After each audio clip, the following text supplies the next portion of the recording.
Hello friends, ಎಲ್ಲರಿಗೂ ನಮಸ್ಕಾರ. ನಾನು ಇವತ್ತು ತೆಂಗಿನಕಾಯಿನ ಬರ್ಫಿ ಮಾಡಿದ್ದೀನಿ. ತುಂಬಾನೇ ಟೇಸ್ಟಿಯಾಗಿದೆ, ತುಂಬಾ ಈಸಿ ರೆಸಿಪಿ, ತುಂಬಾ ಬೇಗ ಕೂಡ ಮಾಡಬಹುದು. ತುಂಬಾ ಇಂಗ್ರೀಡಿಯೆಂಟ್ಸ್ ಕೂಡ ತುಂಬಾ ಜಾಸ್ತಿ ಇಲ್ಲ. ಇದನ್ನ ಮಾಡೋದು ಹೇಗೆ, ಏನೇನು ಬೇಕಂತ ನೋಡೋಣ ಬನ್ನಿ. ನಾವು ಕಾಯಿ ಬರ್ಫಿ ಮಾಡ್ಕೊಳ್ಳೋದಕ್ಕೆ ಹಸಿ ತೆಂಗಿನಕಾಯಿ ತುರಿ ಎಲ್ಲ ತುರಿದಿಟ್ಕೊಂಡಿದೀವಿ. ತುರಿದಿಟ್ಕೊಂಡ ಮೇಲೆ ನೀವು ಮೆಜರ್ಮೆಂಟ್ ಮಾಡ್ಕೋಬೇಕಾಗುತ್ತೆ. ಯಾಕೆಂದ್ರೆ ಒಂದೊಂದು ಕಾಯಿ ದಪ್ಪ ಸಣ್ಣ ಎಲ್ಲ ಇರುತ್ತೆ. ಹಾಗಾಗಿ ಮೆಜರ್ಮೆಂಟ್ ಮಾಡ್ಕೊಂಡು ನಾವು ಸಕ್ಕರೆ ಮಿಕ್ಸ್ ಮಾಡ್ಕೋಬೇಕಾಗುತ್ತೆ. ಹಸಿ ಕಾಯಿ ತುರಿನಲ್ಲಿ ಕಪ್ಪು ಕಲರ್ ಬರ್ದಿರೋ ತರ ಮೇಲ್ಮೇಲೆ ತುರ್ಕೊಳ್ಳಿ. ವೈಟ್ ಇರೋ ಕಲರ್ ತುಂಬಾ ಚೆನ್ನಾಗಿರುತ್ತೆ ತಿನ್ನೋದಕ್ಕೆ. ಟೋಟಲ್ 3 ಕಪ್ ಅಷ್ಟು ತೆಂಗಿನಕಾಯಿ ತುರಿ ಹಾಕೊಳ್ತಿದ್ದೀನಿ. ಇದು ಹಸಿ ತೆಂಗಿನಕಾಯಿ ತುರಿ.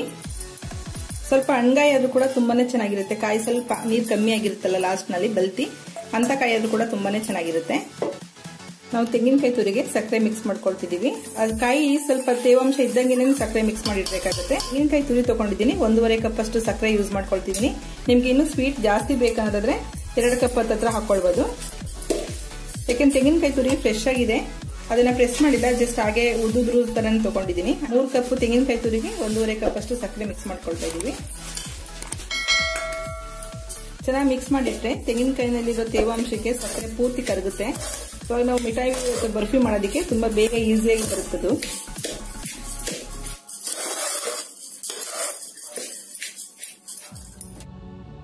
ನೀವು ಯಾವ ಬ್ರ್ಯಾಂಡ್ ಅನ್ನು ತಗೊಳ್ಬಹುದು. ಹಾಲಿನ ಪುಡಿ ಹಾಕೋದ್ರಿಂದ ಟೇಸ್ಟ್ ಚೆನ್ನಾಗಿರುತ್ತೆ. ಕಲರ್ ಕೂಡ ಇನ್ನೂ ತುಂಬಾ ಚೆನ್ನಾಗಿ ವೈಟ್ ಕಲರ್ ಬರುತ್ತೆ. ಹಾಲಿನ ಪುಡಿ ಇಲ್ಲ ಅನ್ನೋದಾದ್ರೆ 1-2 ಸ್ಪೂನ್ ಅಷ್ಟು ಹಾಲು ಕೂಡ ಹಾಕೊಳ್ಬಹುದು. ಇದನ್ನ ಮಿಕ್ಸ್ ಮಾಡಿ ನಿಮ್ಗೆ ಟೈಮ್ ಇದ್ರೆ ಒಂದು 4ರಿಂದ 5 ಗಂಟೆ ಅಷ್ಟು ಇಟ್ಬಿಡಿ. ಸಕ್ಕರೆ ಪೂರ್ತಿ ತೇವಾಂಶದಲ್ಲಿ, ಕಾಯಿನ ತೇವಾಂಶದಲ್ಲಿ ಕರಗಬೇಕು. ನೀವು ಈ ತರ ಮಿಕ್ಸ್ ಮಾಡಿ ಇಟ್ಬಿಟ್ಟು 5-6 ಗಂಟೆ ಬಿಟ್ಕೊಂಡು ಕೂಡ ನೀವು ಬರ್ಫಿ ಮಾಡ್ಕೊಳ್ಬಹುದು. ತುಂಬಾ ಟೇಸ್ಟಿಯಾಗಿರುತ್ತೆ. ನಾನಿಲ್ಲಿ 1-2 ಗಂಟೆ ಅಷ್ಟೇ ನೆನೆಸಿದೀನಿ. ತುಂಬಾ ಹೊತ್ತು ನೆನೆಸಿಲ್ಲ, ಟೈಮ್ ಇಲ್ಲ ಅಂತೇಳಿ. ನಿಮಗೆ ತುಂಬಾ ಟೈಮ್ ಇದ್ರೆ ಒಂದು 3-4 ಗಂಟೆ ನೆನೆಸ್ಕೊಳ್ಬಹುದು, ಚೆನ್ನಾಗಿರುತ್ತೆ. ಮೀಡಿಯಂ ಫ್ಲೇಮ್ ಮಾಡ್ಕೊಂಡು, ಮೀಡಿಯಂ ಫ್ಲೇಮ್ ನಲ್ಲಿ ಕೈ ಬಿಡದಂಗೆ ಕೈ ಆಡಬೇಕಾಗುತ್ತೆ. ತಳ ಹಿಡಿಯೋ ಚಾನ್ಸ್ ಇರುತ್ತೆ. ನಿಮ್ಗೇನು ತಳ ಹಿಡಿತು ಅಂತ ಅನ್ಸಿದ್ರೆ ಫ್ಲೇಮ್ ನ ಪೂರ್ತಿ ಸಿಮ್ ಮಾಡ್ಕೊಂಡು ಕೈ ಆಡ್ಸ್ಕೋಬೇಕಾಗುತ್ತೆ. ತಳ ಹಿಡಿಯೋದಕ್ಕೆ ಬಿಡ್ಬೇಡಿ, ಕಲರ್ ಚೇಂಜ್ ಆಗುತ್ತೆ, ಟೇಸ್ಟ್ ಕೂಡ ಚೇಂಜ್ ಆಗುತ್ತೆ. ಇದು ಪೂರ್ತಿ ಸಕ್ಕರೆ ಕಾಯಿ ಎಲ್ಲ ಮಿಕ್ಸ್ ಆಗಿ ಪಾಕ ತರ ಬರ್ಬೇಕು ನಮ್ಗೆ. ಅಲ್ಲಿವರೆಗೂ ಚೆನ್ನಾಗಿ ಕೈ ಹಾಕೋತಾ ಇದ್ವಿ. ನಾನಿಲ್ಲಿ ಸ್ವಲ್ಪ ಹುರ್ಗಡ್ಡೆ ಹಾಕೊಂಡು 1-2 ಏಲಕ್ಕಿ ಕಾಯಿನ ಪುಡಿ ಮಾಡ್ಕೊಳ್ತೀನಿ. ಮೇಲೆ 1 ಸ್ಪೂನ್ ತುಪ್ಪ ಕೂಡ ಹಾಕೊಳ್ಬಹುದು. ತುಪ್ಪ ಹಾಕೊಂಡ್ರೆ ತುಂಬಾ ಚೆನ್ನಾಗಿರುತ್ತೆ. ಇಷ್ಟ ಇದ್ರೆ ಹಾಕೊಳ್ಳಿ, ಇಲ್ಲ ಅಂದ್ರೂ ಪರವಾಗಿಲ್ಲ.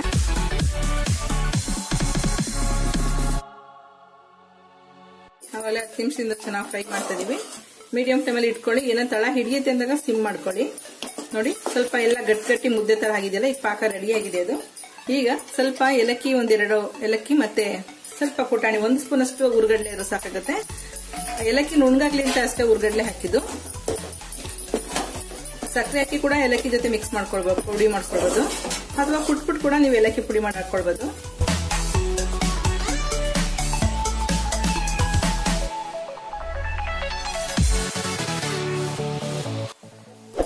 ಪಾಕ ರೆಡಿ ಆಗಿದೆ. ಒಂದು ತಟ್ಟೆಗೆ ತುಪ್ಪ ಸವರಿ ಇಟ್ಕೊಂಡಿದೀವಿ.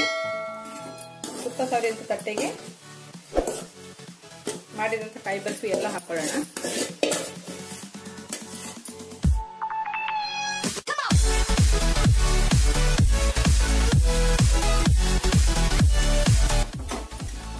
ಒಂದು ಗ್ಲಾಸ್ ತಗೊಂಡು ಬಿಸಿ ಇದ್ದಂಗೆ ಚೆನ್ನಾಗಿ ಹಿಂಗ್ ಪ್ರೆಸ್ ಮಾಡಿ. ಟೈಟ್ ಆದ್ರೆ ನಿಮಗೆ ಬರ್ಫಿ ಕೂಡ ತುಂಬಾ ಚೆನ್ನಾಗಿ ಬರುತ್ತೆ. ಬಿಸಿ ಇದ್ದಂಗೆ ಮಾಡ್ಬೇಕು. ಇದನ್ನ ಪ್ರೆಸ್ ಮಾಡಿ ಇಟ್ಟಿದೀವಿ. ಚೆನ್ನಾಗಿ ಸೆಟ್ ಆಗ್ಲಿ, ಆಮೇಲೆ ಕಟ್ ಮಾಡ್ಕೋಬೇಕಾಗುತ್ತೆ. ಬೇಕು ಡೈಮಂಡ್ ಶೇಪು, ಸ್ಕ್ವೇರ್ ಶೇಪು ಆಕಾರದಲ್ಲಿ ಕಟ್ ಮಾಡ್ಕೊಳ್ಳಿ. ಚಾಕುವಿಂದ ಕೂಡ ಕಟ್ ಮಾಡಬಹುದು. ನಾನಿಲ್ಲಿ ಪಿಜ್ಜಾ ಕಟ್ಟರ್ ತಗೊಂಡಿದ್ದೀನಿ.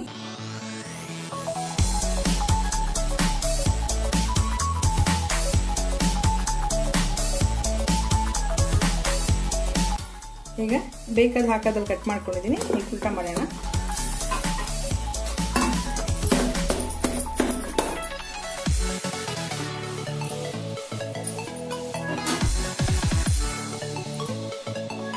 ನೋಡಿ, ಈ ತರ ಪೀಸ್ಗಳನ್ನ ಆರಾಮಾಗಿ ತಗೊಳ್ಬಹುದು ನೀವು.